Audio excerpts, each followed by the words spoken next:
Welcome to this gamblingsites.org sports betting how-to video. I'm Drew Goldfarb, and today we'll be breaking down college football teaser bets.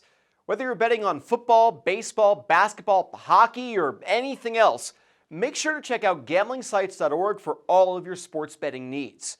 So before we get into the strategy for making college football teaser bets, let's break down what they are exactly. Teasers are a type of parlay bet where the lines are moved in your favor. In exchange for the sportsbook helping you by shifting the lines, the payout odds are going to be lessened. You can make teaser bets on either the point spread or on the total, also known as the over-under. For our examples in this video, we're going to be focused mainly on point spread teasers. Since this is a type of parlay wager, that means you'll be betting on multiple games all as part of a single wager. If you need to brush up on parlay betting, you can find a link to our how-to guide on that in the description below. You can also check out our guide to placing NFL teaser bets by clicking on that link in the description. While college football teaser betting offers a very different strategy from the NFL, we recommend watching the NFL guide video prior to watching this one. The main idea of basic teaser strategy is to place teasers that go from a loss to a win on point spreads, which in the NFL means fully crossing 3 and 7 at the best odds possible. While that works for the NFL, it's not the same for college football. In the NFL, the margin of victory for a large percentage of games ends up somewhere between 3 and 7 points. The reason that concept doesn't work for college football teasers is simply because the 3 to 7 point margin of victory is only about 2/3 as common in college games as it is in the NFL. So how do we adjust? When our experts did some data mining, they discovered that two similar but different subsets seem to work.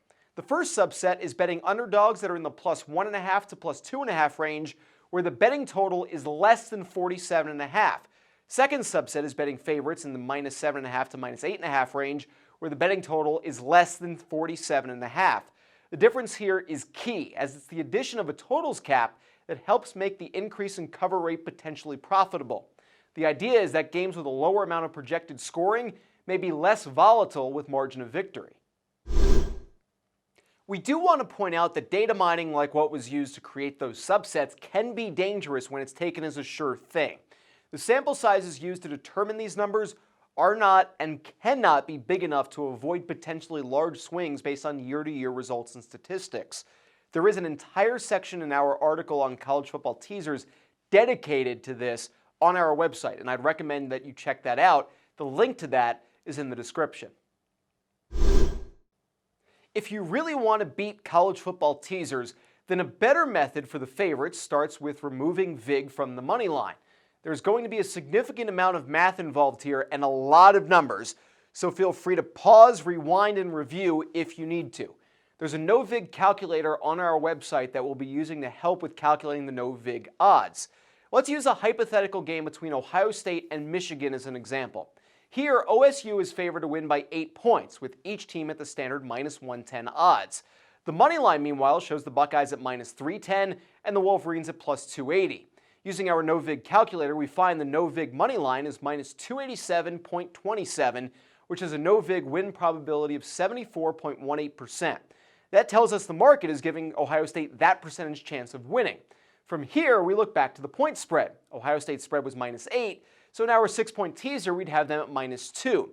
Our database shows about a 2.5% push rate in college football on a minus 1 spread and a 1.8% push rate on a minus 2 spread. Since we lose on a 1-point result and we push on a 2-point result, we have to subtract the 2.5 and half of the 1.8 from Ohio State's market odds. That leaves us with a cover rate of 71.59%. So what do you do with that number? Well, in that example, teasing Ohio State in a 3-team, 6-point plus 180 teaser is considered plus EV, while teasing them in a 2-team, 6-point minus 110 teaser is minus EV. Why? Because in order to break even long term, you need a 70.95% success rate on 3-team, 6-point teasers at plus 180, and Ohio State's 71.59% is better than that.